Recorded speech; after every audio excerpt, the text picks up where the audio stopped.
दोस्तों, आप लोग कैसे हैं। आप सबका हमारे YouTube चैनल SVCC 777 में स्वागत है। हम देव प्रकाश मंडल। हम अभी वर्ग दसम के गणित पुस्तक के प्रश्नावली 10.1 के प्रश्नों का हल करेंगे। ओके, जिसमें से वर्ग दसम में ब्रीथ से रिलेटेड क्वेश्चन है।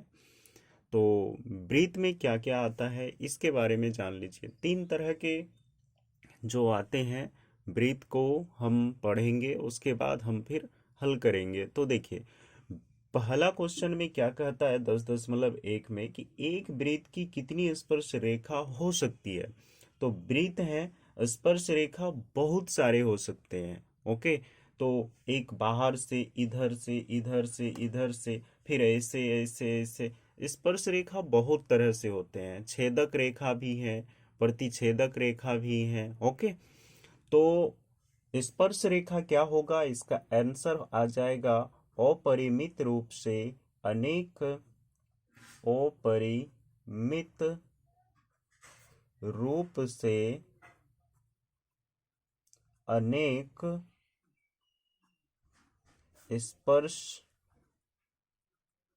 रेखा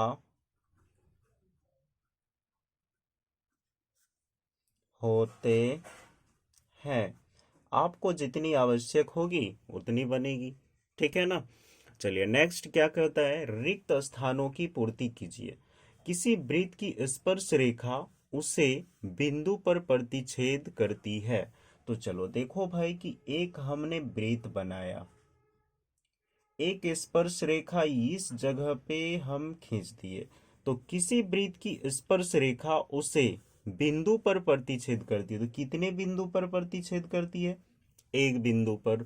तो यहां लिखना है एक बिंदु पर प्रतिच्छेद करती है। वृत्त को दो बिंदुओं पर प्रतिच्छेद करने वाली रेखा को क्या कहते हैं। अब एक वृत्त है और दो बिंदु पर प्रतिच्छेद करती है। यहाँ केंद्र है, केंद्र तो नहीं बताया ना। तो चलो दो बिंदु ये हो गया, मान लेते हैं यहाँ एक बिंदु है, इस तरह से प्रतिच्छेद करती है। तो ये रेखा को क्या कहते हैं, तो छेदक रेखा कहते हैं। ओके, क्या कहते हैं, छेदक रेखा। ये वाला हो जाएगा छेदक रेखा कहते हैं, छेदक कहते हैं। हो गया। एक वृत्त की समांतर स्पर्श रेखा हो सकती है। तो एक वृत्त में एक ऐसा वृत्त है, समांतर स्पर्श रेखा एक भी दो भी, ये ए बी सी और डी। तो ए बी के समांतर सी डी है। यहां से अगर इसको कर दें तो ये छेदक रेखा हो जाएगी, इसको कर दें तो ये छेदक रेखा हो जाएगी, इसको कर दें तो ये छेदक रेखा हो जाएगी। इसलिए एक वृत्त की दो समांतर स्पर्श रेखा हो सकती है। वृत्त तथा उसकी स्पर्श रेखा के उभयनिष्ठ बिंदु को क्या कहते हैं। तो उभयनिष्ठ बिंदु को क्या कहते हैं, इस बिंदु को क्या कहेंगे भाई, जो कॉमन मिल रहा है उसको क्या कहेंगे, स्पर्श बिंदु कहेंगे। क्या कहेंगे, स्पर्श बिंदु कहेंगे। हो गया क्लियर। अब चलिए हम 3 नंबर के प्रश्नों का हल करते हैं। तो 3 नंबर के प्रश्न में क्या कहता है कि एक सर्कल बनाइए, 5 सेंटीमीटर त्रिज्या वाले एक वृत्त के बिंदु P पर स्पर्श रेखा पी क्यू केंद्र। मतलब एक सबसे पहले हमको बनाना है 5 सेंटीमीटर का एक त्रिज्या वाला वृत्त। हमने बना लिया जो 5 सेंटीमीटर की त्रिज्या है, ठीक है। तो ये केंद्र हो गया और 5 सेंटीमीटर की त्रिज्या वाला हमने एक वृत्त भी बना लिया। अब आगे हम क्या करेंगे, ओ केंद्र मानेंगे, ये वाला ओ हो जाएगा, ठीक है। उसके बाद हमारा यहां से इस स्पर्श रेखा बता रहा है कि बिंदु P पर स्पर्श रेखा है, तो बिंदु P बना दिए। जो यहां से यहां तक की दूरी कितनी हो गई? 5 सेंटीमीटर। और स्पर्श रेखा ये वाला है, हो गया। तो स्पर्श रेखा ये हो गया, और यहां से इसकी जो मिलान है ये वाला, तो ये P और ये क्या हो गया? Q हो गया। तो OQ दिया गया है, OQ है 12 सेंटीमीटर, हो गया ना। तो OQ हमको मिल गया। अब देखो, ये कभी भी जो होता है O और P क्या होता है? 90 डिग्री, सॉरी, ये वाला जो त्रिज्या से कोई भी बिंदु स्पर्श करती हुई रेखा है वह कितने के बराबर होता है? तो 90 डिग्री के बराबर होते हैं। ओके, अब 90 डिग्री के जब बराबर होंगे तो ये किससे कहा जाता है? तो 90 डिग्री के बराबर होते हैं कब? त्रिज्या और स्पर्श बिंदु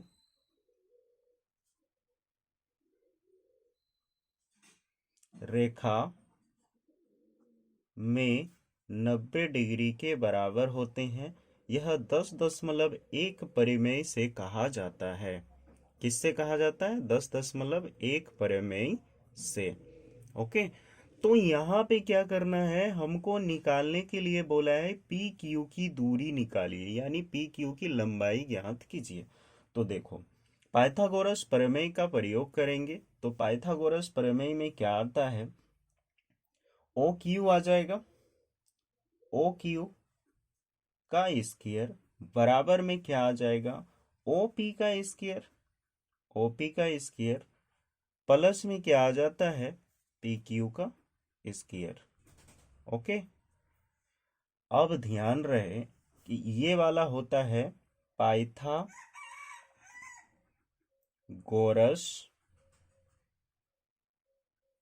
प्रमेय से। इसी में आता है कर्ण का स्क्वायर, हिंदी में लिख रहे हैं, कर्ण का स्क्वायर बराबर में आ जाएगा लंब का स्क्वायर प्लस में आधार का स्क्वायर। ठीक है, ये वाला हिंदी में हमने लिख दिया, ये भी पाइथागोरस प्रमेय से है। अब कर्ण कितना है? तो 12, तो 12 का क्या हो जाएगा? स्क्वायर हो जाएगा, बराबर में लंब का स्क्वायर हमारे पास नहीं है, यानी कि पी क्यू है, तो पी क्यू इस साइड लिख दिए हैं। ओपी, ओपी कितना है? तो 5 का स्क्वायर हो जाएगा। उसके बाद प्लस में क्या है? ओ पी क्यू है, तो पी क्यू का स्क्वायर हो गया। अब देखो, यहाँ पी क्यू को वन साइडेड लाएंगे, तो पी क्यू का स्क्वायर हो गया इक्वल में, ये इस साइड जाएगा तो माइनस हो जाएगा, तो 12 का स्क्वायर माइनस में 5 का स्क्वायर, तो पी क्यू का स्क्वायर करेंगे बराबर 144 हो जाएगा। 12 को 12 से गुना करेंगे तो, और 5 25 हो जाएगा, तो पी क्यू का स्क्वायर बराबर में आ जाएगा 119। स्क्वायर के कारण पी क्यू बराबर हो जाएगा √119। यही है आपका आंसर। ओके, तो आंसर हमारा बनके तैयार हो गया कि कैसे हमने आपको निकाल के बताया। देख लीजिए आप, है ना, यहाँ से हमने आपको निकाल के बताया। आप स्क्रीनशॉट लेके आसानी से बना सकते हैं। ओके, चलिए अब नेक्स्ट तीसरे नंबर के प्रश्न का भी हल कर लेते हैं। क्या कहता है तीसरा नंबर के प्रश्न? चौथे नंबर के प्रश्न। चौथे नंबर के प्रश्न में कहता है कि एक वृत्त खींचिए और एक दी गई रेखा के समांतर दो ऐसी रेखा खींचिए कि उनमें एक स्पर्श रेखा हो तथा दूसरी छेदक रेखा हो। चलिए, एक हमको रचना बनाना है, एक हमने वृत्त बना दिया, एक बताया कि स्पर्श रेखा खींचिए। तो यहां से हम एक बिंदु ले लेते हैं, जो कि मेरा एक स्पर्श रेखा हो जाएगा। ये मान लेते हैं ए और बी, हो गया ना। ये स्पर्श रेखा हो गया। ये वृत्त का केंद्र है। ठीक है। अब हम जो है इसके नेक्स्ट या फिर यहाँ काटें या फिर यहाँ काटें, लेकिन इसकी समांतर रेखा होनी चाहिए। तो ये वाला एक रेखा खींच दिए, दैट इज छेदक रेखा। ये वाला क्या है? छेदक रेखा, जो P और Q बिंदु को प्रतिच्छेद करते हैं, है ना। प्रतिच्छेद कर दिया। अब एक रेखा यहां से खींच देना है जो AB के समांतर RS है या CD है। तो 3 रेखा है, तो AB समानांतर में क्या CD, उसके बाद समानांतर में PQ, सॉरी PQ नहीं, मतलब RS हो गया। अब देखो यहाँ लिखना क्या है कि ए बी कोमा में PS कोमा में CD तीनों समांतर रेखा है, जिसमें RS है ना, RS वृत्त के P और Q बिंदु को प्रतिच्छेद करते हैं। हो गया। इसलिए यह छेदक रेखा, इसलिए RS छेदक रेखा है। हो गया। RS क्या है? तो छेदक रेखा है। एक वृत्त के छेदक रेखा हमने आपको क्लियर बता दिया। ठीक है। तो इसी के साथ जो है 10.1 के सारे प्रश्नों का हल हो चुका है। आप लोग हमारे जो है अच्छे से आप स्क्रीनशॉट लेके आप बना सकते हैं। ये सारे हमने आपको समझाने के लिए बनाया। आप ऐसा नहीं कि एग्जाम में यहाँ से कोई क्वेश्चन दे दे तो आप यहाँ से रिलेटेड उठा के बैठा दें। ठीक है। तो आप लोग को हम एक कथन कहना चाहते हैं कि आप अपने दोस्तों में भी हमारे चैनल के बारे में शेयर किया कीजिए। और आपकी जो एग्ज़ाम की तारीख है वह करीब है, इसलिए आप प्रिपरेशन भी ज़बरदस्त कीजिए और आपके जो हैं रिजल्ट हों वो सबसे अच्छे हों। ठीक है। आप कोशिश कीजिए कि हमारा रिजल्ट और भी अव्वल आए। आपके मेहनत ही आपको रंग लेके आएगी। तो आप मेहनत कीजिएगा तो हो पाएगा, अन्यथा एक शिक्षक आपको हिंट्स ही दे पाएगा। एग्जाम में तो एग्जाम पेपर आपको खुद लिखना है। ठीक है ना।